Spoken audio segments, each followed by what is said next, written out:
Et juste pour terminer sur ce que je voulais dire, c'est que oui, effectivement, il y a des fois où on se retrouve à pouvoir perdre sa vie. Et là, je vais reprendre un seul cas. Excusez-moi, mais où est Steve? Attendez, on y vient, N'allez pas plus vite que la musique, c'est le prochain sujet. Ben, justement, je vous fais la transition, alors prenez-la.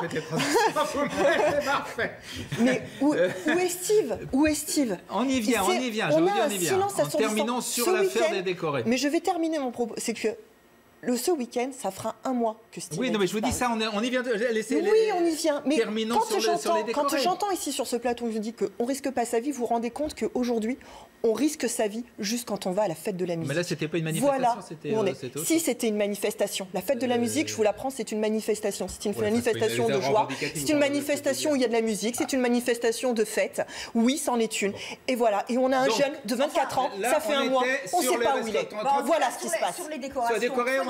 Soyons clairs sur les décorations et sur la manière dont M. Castaner est à la tête du ministère de l'Intérieur. Dans une République digne de ce nom, il y a longtemps qu'il aurait dû rendre sa démission. Voilà, tout simplement.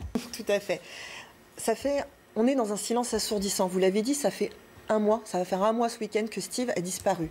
Il a disparu dans des conditions tout à fait invraisemblables, tout à fait, mais insupportables. C'est-à-dire que on a eu, depuis un mois, une disparition qui n'a pas fait un mot, qui n'a pas fait l'objet d'une seule sanction de la part de la garde des Sceaux ou de la part de Christophe Castaner. Pour l'instant, on ne sait pas encore précisément ce qui s'est passé. Non, mais il faut quand même, parce que si on rappelle... Et il y a eu une version officielle, je terminerai juste.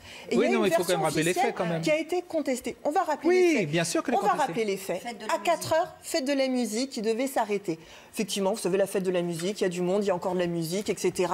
À 4h30, tout d'un seul coup, il y a une charge qui débarque. Mais vous ne présentez pas les faits tout à fait. Les gaz sont lancés et il y a plus d'une dizaine. Oui, mais ils ne lancent pas des gaz comme ça.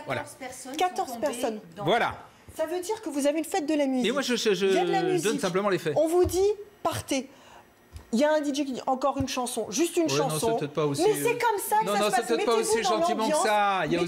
Ils reçoivent des projectiles. Mettez-vous dans l'ambiance. Mettez-vous aussi dans l'ambiance des policiers. Et maintenant, vous avez des tirs lacrymaux qui sont lancés de manière complètement invraisemblable, de telle sorte à ce que, vous savez ce que c'est que des gaz lacrymaux? Vous prendre des gaz lacrymaux dans la figure.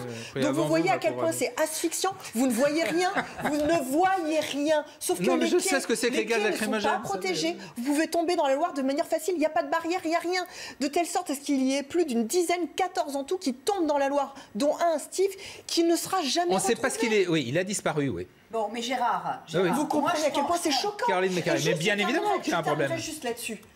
Il a fallu un mois pour qu'on en parle ici, sur ce plateau. Il a fallu un mois. Qu'est-ce qui justifie aujourd'hui d'une anesthésie pareille, d'un scandale comme ça?